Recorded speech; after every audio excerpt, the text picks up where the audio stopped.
வணக்கம். இன்னும் பத்திரிகைகளோடு சந்திப்பது மகிழ்ச்சி என்றும் தாயகத்திலிருந்து வெளியாக இருக்கும் உதயன் விளம்பரி தினக்குரல் மற்றும் ஈழநாடு பத்திரிகைகளோடு உங்களை சந்திக்கப் போகின்றோம். இன்றைய தினம் 17ஆம் தேதி பிப்ரவரி மாதம் 2025ஆம் ஆண்டு திங்கட்கிழமை. இந்த நாள் உங்கள் எல்லோருக்குமே பாதுகாப்பான இனிய நல்லதொரு நாளாக அமையட்டும்.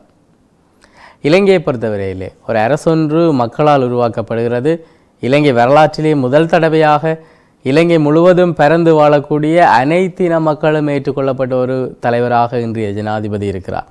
இந்த காலப்பகுதியில் இவ்வாறான ஒரு அரசால் பட்ஜெட் ஒன்று சமர்ப்பிக்கப்படுகிறது. இந்த பட்ஜெட் ஆனது மிக பெரும் எதிர்பார்ப்பை மக்கள் மத்தியில் ஏற்படுத்தி இருக்கிறது. இந்த எதிர்பார்ப்புகள் மக்கள் நலன் சார்ந்த பட்ஜெட்டாக இருக்குமா, இல்லையெனில் அரசியல் கருத்தோடு அல்லது எதிர்கால அரசியல் நலனை கருத்தில் கொண்டு செயல்படுகின்ற ஒரு பட்ஜெட்டாக இருக்குமா என்கிற விடயங்கள் ஆராயப்படுகிறது. இலங்கை மாத்திரமில்லாமல் உலக நாடுகள் முழுவதும் இந்த ஆட்சி மீது தங்களுடைய கரிசனையை செலுத்தி வருகிறார்கள். எனவே இந்த பட்ஜெட் ஆனது மிக முக்கியமான பட்ஜெட்டாக இருக்கிறது. இதனை சார்ந்து நேற்றைய தினமும் இந்த பட்ஜெட் சரிபார்க்கப்பட்டிருக்கிறது ஜனாதிபதியினால்.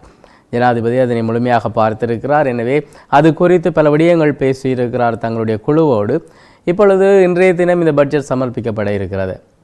இன்று அது சமர்ப்பிக்கப்பட்ட பின்னர் கிட்டத்தட்ட ஒரு விதத்திலே தற்போதைய அரசு சார்ந்து மக்களினுடைய புரிதல் இருக்கும், அல்லது அந்த புரிதலானது இனி வரும் நாட்களிலே இன்னும் உறுதிப்படுத்தப்படும் அல்லது மாற்றப்படும் என்கின்ற விடயங்கள் இந்த பட்ஜெட் சமர்ப்பிப்பின் போது இருக்க போகிறது. பிரதமர் குறிப்பாக வடக்குக்கு வந்திருக்கிறார், பல்வேறு இடங்களிலும் பேசியிருக்கிறார். அவர் பேசும்போது அவர் தெரிவித்திருக்கக்கூடிய விடயங்கள் பல்வேறு மக்கள் மத்தியிலும், குறிப்பாக வடக்கு மக்கள் மத்தியிலே வரவேற்பை பெற்றிருக்கிறது. மிக எளிமையான முறையிலே பல விடயங்கள் நடந்து முடிந்திருக்கிறது. பார்க்கலாம், இன்றைய செய்திகளிலும் அவை நாங்கள் எதிர்பார்க்கக்கூடிய விடயங்களாக இருக்கிறது. அதனிடத்தில் ஒரு பெரிய அணி இருக்கிறது, அல்லது பெரிய குழு ஒன்று ஒரு இலக்கை நோக்கி பயணிக்கின்ற போது அதற்குள்ளே சிறிய குழுக்கள் உருவாகமாக இருந்தால் அந்த மிக பெரும் நோக்கத்தோடு உருவான அந்த பெரிய குழு உடைக்கப்படும் என்பது வரலாறு. அந்த வகையிலே உடைக்கப்பட்ட குழுக்களுக்குள்ளே இருக்கக்கூடியவர்கள் தங்களுடைய பலங்களை அதிகரிக்கின்ற போது அந்த முழு குழுவும் அந்த கட்சியின் அல்லது உடைக்கப்பட்ட அந்த ஒரு சிறு குழுவின் கட்டுப்பாட்டுக்குள் செல்லும் என்பதும் வரலாறு. எனவே அந்த வகையிலே இன்றைய தினமும் பல செய்திகளை நாங்கள் பார்க்க இருக்கிறோம். நாங்கள் பார்க்கக்கூடிய செய்திகளோடு தொடர்படுத்தி இந்த விடயங்களை மக்கள் புரிந்து கொள்ள முடியும். எனவே நேரடியாக உதயன் பத்திரிகைக்குள் செல்லலாம். உதயன் பத்திரிகையின் தலைப்பு செய்தியாக தரப்பட்டிருப்பது தேசிய மக்கள் சக்தி அரசாங்கத்தின் வரவு செலவு திட்டம் இன்று நாடாளுமன்றத்திலே முன்வைப்பு. ஜனாதிபதி அனுர இதனை சமர்ப்பிப்பார் என்கிற விடயம் தலைப்பு செய்தியாக்கப்பட்டிருக்கிறது. ஜனாதிபதி அனுரகுமார திசுநாயக்க தலைமையிலான தேசிய மக்கள் சக்தியின் கன்னி வரவு செலவு திட்டம் இன்று நாடாளுமன்றத்திலே முன்வைக்கப்படுகிறது. நிதியமைச்சர் என்ற வகையில் ஜனாதிபதி அனுரகுமார திசுநாயக்க வரவு செலவு திட்டத்தை வைத்து உரையாற்ற உள்ளார் என அந்த செய்தியில் குறிப்பிடப்பட்டிருக்கிறது. முன்பக்க செய்திகளிலே வாகன இறக்குமதி இழுபறி என்கின்ற தலைப்போடு செய்தியை பார்க்க முடிகிறது. ஜப்பானின் முன்னணி வங்கிகளவையும் இலங்கையின் கடன் கடிதங்களை ஏற்றுக்கொள்வதில்லை என்கின்ற காரணங்களால் வாகனங்கள் இறக்குமதி செய்வது குறித்து அங்கே இழுபறி நிலைமை இருப்பதாக அந்த செய்தியில் சொல்லப்பட்டிருக்கிறது. துயிலுமில்ல அலங்காரம். இந்த துயிலுமில்ல அலங்கார விடயம் தொடர்பாக கிளிநொச்சி ஆசிரியர் மீது டிஐடியினர் விசாரணை மேற்கொண்டிருக்கிறார்கள்.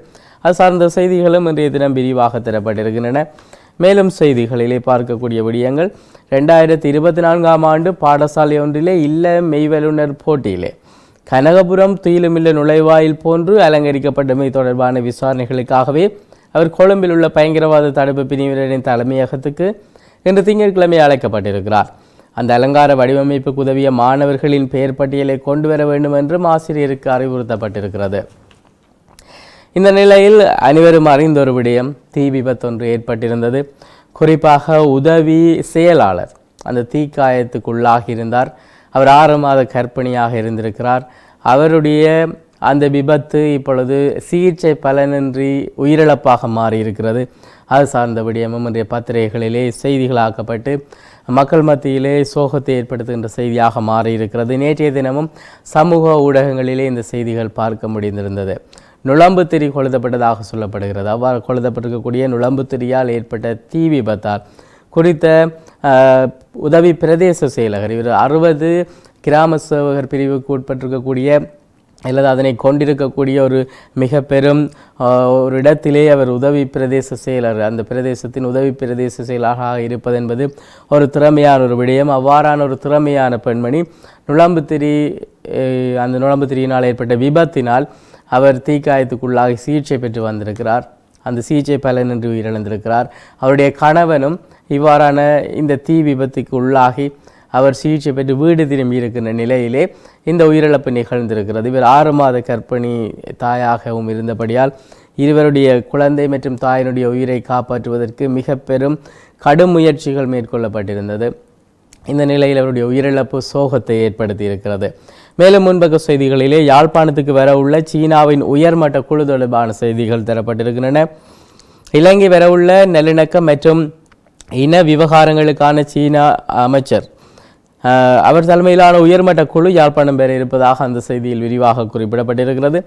ஐக்கிய மக்கள் சக்திக்குள் உக்கிரமடைகிறது மோதல் என்கின்ற விடயம் சொல்லப்பட்டிருக்கிறது. ஐக்கிய மக்கள் சக்திக்குள் உள்ளக மோதல் உக்கிரமடைந்திருப்பதாக அரசியல் வட்டாரங்களிலிருந்து அறிய முடிகிறது. அங்கே ஐக்கிய மக்கள் சக்தியும் ஐக்கிய தேசிய கட்சியும் இணைவதற்கான முயற்சிகள் மேற்கொள்ளப்பட்டிருந்தன. பின்னர் திசாநாயக்கா அந்த குழுவிலிருந்து விலகி இருக்கிறார். அது சார்ந்த விடயங்களும் நேற்றைய தினம் பேசு பொருளாகி இருந்தது. மின்சாரம் தாக்கியதில் 7 வயது சிறுவன் சாவு, வேலணையிலே பரிதாப சம்பவம் என்கின்ற விடயம் சொல்லப்பட்டிருக்கிறது. அதாவது வேலணை செட்டிபுலத்தைச் சேர்ந்திருக்கக்கூடிய 7 வயது சிறுவன் ஒருவர் மின்சாரம் தாக்கி உயிரிழந்திருக்கிறார். இந்த சம்பவம் நேற்று மாலை 6 மணி அளவில் இடம்பெற்றிருக்கிறது.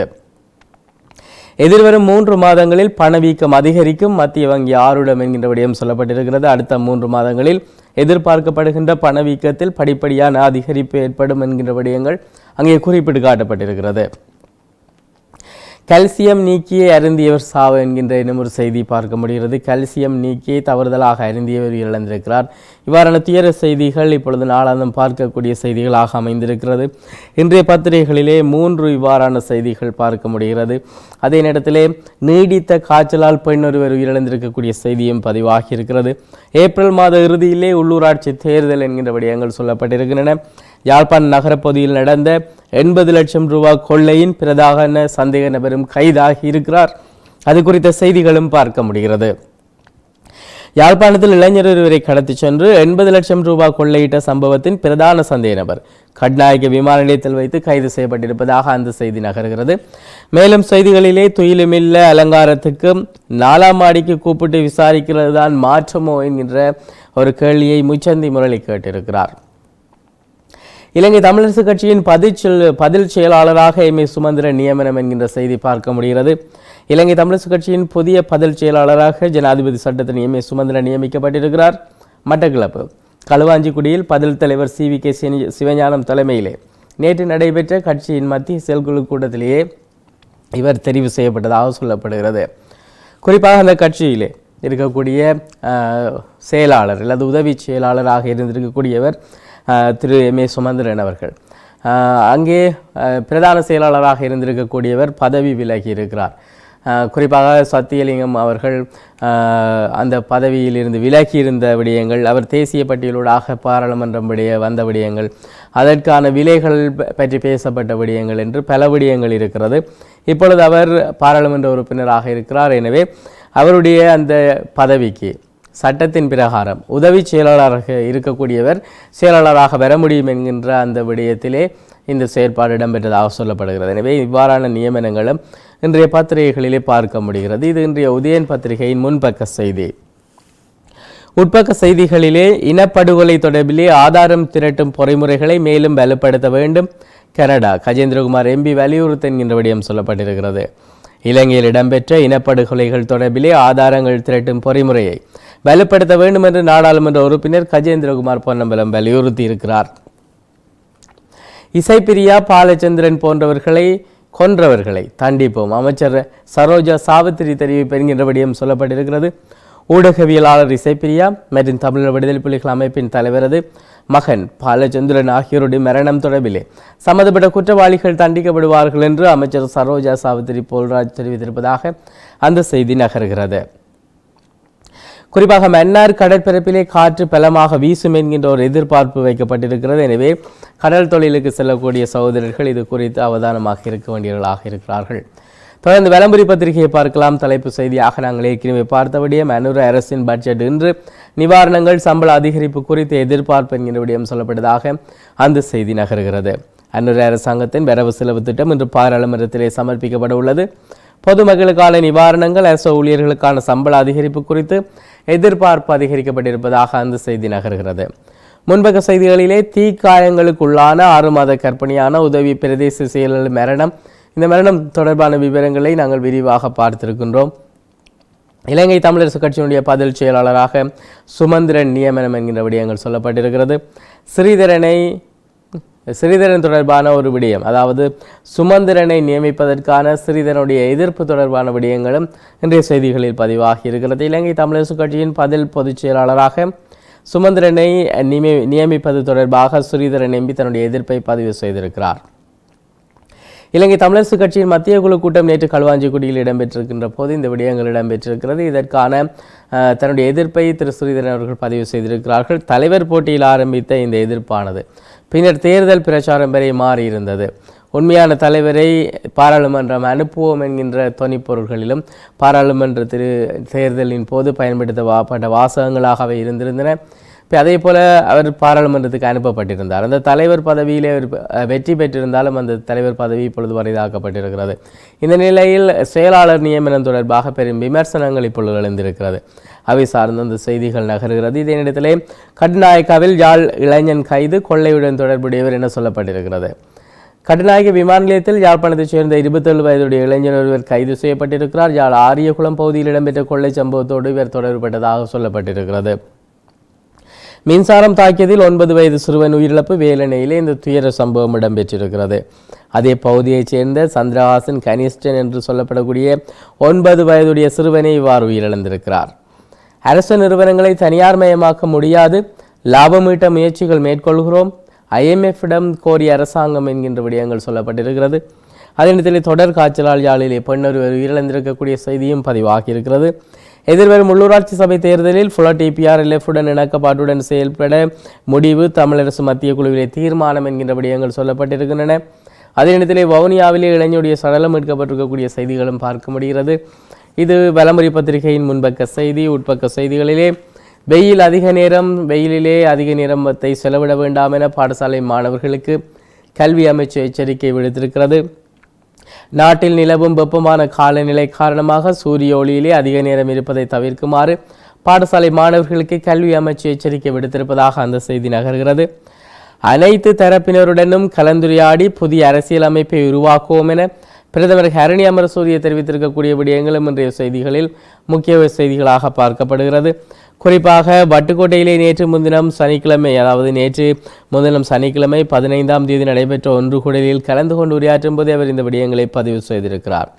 இலங்கை என்பது எமது வீடு, எமது வீட்டுக்குள்ளே பிரச்சனைகள் உள்ளன, எங்குதான் பிரச்சனைகள் இல்லை, எமது வீட்டுக்குள்ளே இருக்கின்ற பிரச்சனைகளை நாங்கள் தான் தீர்க்க வேண்டும் என அவர் சொல்லியிருக்கிறார். எனவே இந்த வீட்டுக்குள் இருக்கிற பிரச்சனைகள் என தொடர்ச்சியாக இந்த செய்திகள் பேசப்பட்டு வந்திருந்தாலும் அந்த பிரச்சனைகள் ஒருபோதும் தீர்ந்ததாக இல்லை என்பதை விமர்சனமாக மாறியிருக்கிறது. இதே நேரத்தில் சிறுநீரக நோயால் ஆண்டுதோறும் 10,000 பேர் உயிரிழப்பதான செய்தி ஒன்று தரப்பட்டிருக்கிறது. அதேபோல ஆசிய அபிவிருத்தி வங்கியால் இலங்கைக்கு $90 கோடி என்கின்ற விடயங்கள் பதிவாகி இருக்கிறது. குன்றும் குளிமையான வீதியை புனரமைக்க நடவடிக்கை எடுக்குமாறு கோரப்பட்டிருக்கிறது. அதே போல தேசிய வேலை திட்டம் வவுனியாவிலும் முன்னெடுக்கப்பட்டிருக்கிறது. அவை சார்ந்த விடயங்கள் விரிவாக தரப்பட்டிருக்கின்றன. கூட்ட நெரிசலில் சிக்கி 18 பேர் ரயில் நிலையத்திலே உயிரிழந்திருக்கிறார்கள்.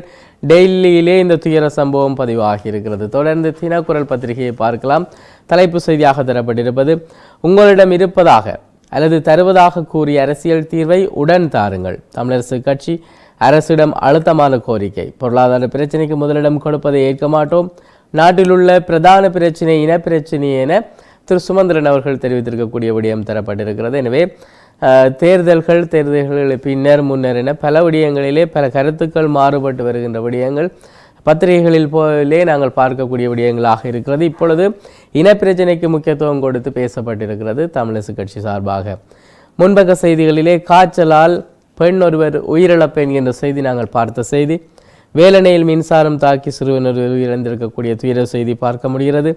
தீ விபத்தில் சிக்கி சிகிச்சை பெற்று வந்த உதவி பிரதேச செயலர் சிகிச்சை பலனின்றி உயிரிழந்த விடயம் நாங்கள் விரிவாக பார்த்த விடயம். அதே நேரத்திலே உள்ளூராட்சி தேர்தலிலே தனித்தனியே போட்டி, தேர்தலின் பின்னர் கூட்டு என்கின்ற விடயங்கள் சொல்லப்பட்டிருக்கிறது.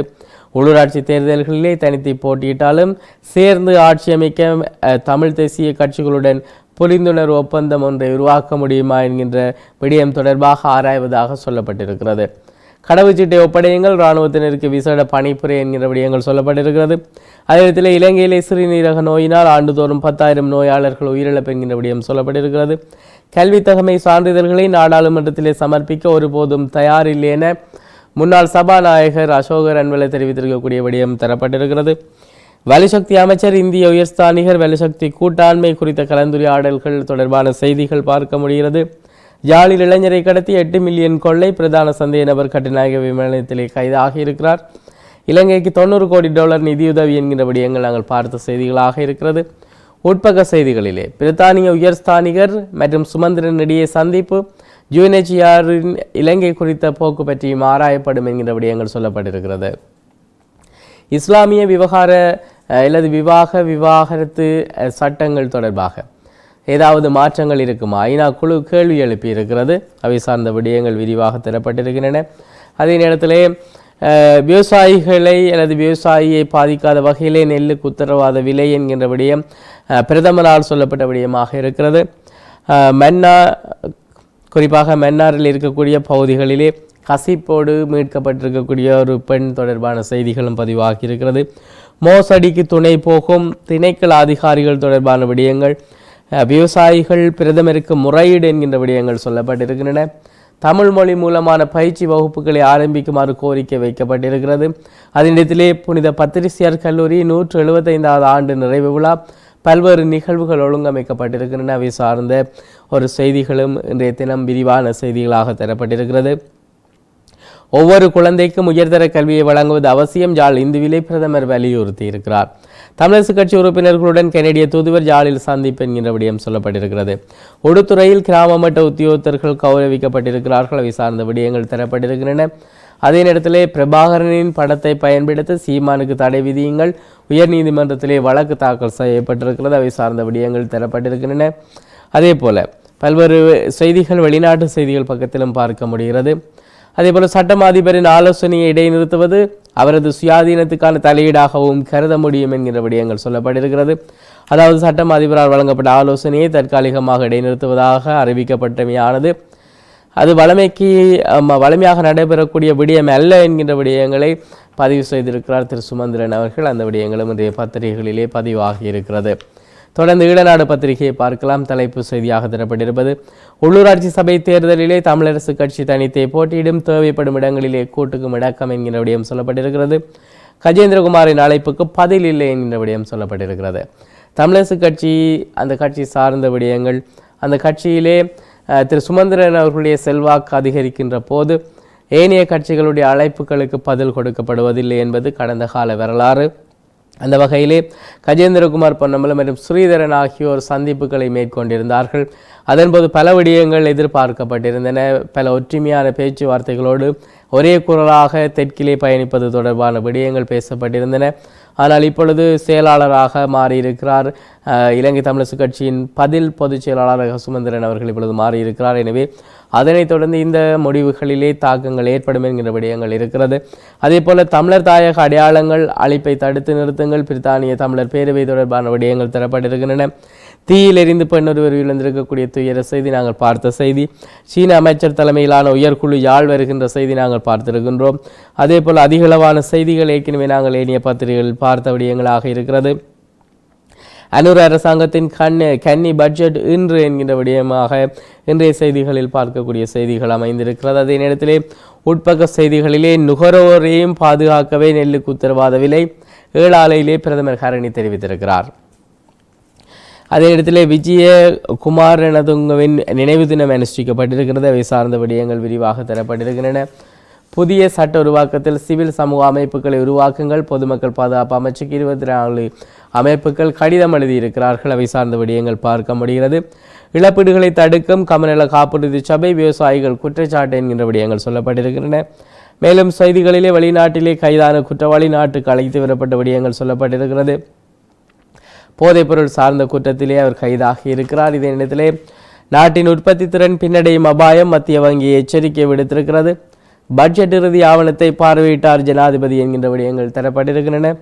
இந்திய பிரதமரை சந்திக்கிறார் முன்னாள் ஜனாதிபதி ரணில் என்கின்ற விடயம் சொல்லப்பட்டிருக்கிறது. அரசாங்கத்தின் நடவடிக்கைகளால் நிலக்கரி மற்றும் டீசல் மாஃபியாக்கள் மீளெழும் சமிகரணவுக்கு குற்றம் சாட்டியிருக்கிறார். இதனத்தில் கிளர்ச்சியாளர்கள் துப்பாக்கிச்சூடு ஹொங்கொங்கோயில் சில விடயங்கள் இடம்பெற்றிருக்கிறது. 70 பேர் உயிரிழந்திருக்கிறார்கள். அவை சார்ந்த விடயங்கள் விரிவாக தரப்பட்டிருக்கின்றன. இவை இன்றைய பத்திரிகைகள் இடம்பெற்றிருக்கக்கூடிய மிக முக்கியமான செய்திகள். நாளாந்தம் உதயன் விளம்பரி தினக்குரல் மற்றும் ஈழநாடு பத்திரிகைகளோடு உங்களை சந்தித்து வருகின்றோம். இன்று முக்கிய செய்திகளை தந்து விடைபெறுகின்றோம். விடைபெறும் நான் ஹோஸ்டனோட கலையத்திலே சிவம் அவர்கள் இணைந்திருக்கிறார். மீண்டும் பத்திரிகைகளோடு உங்களை சந்திக்கிறோம். நன்றி.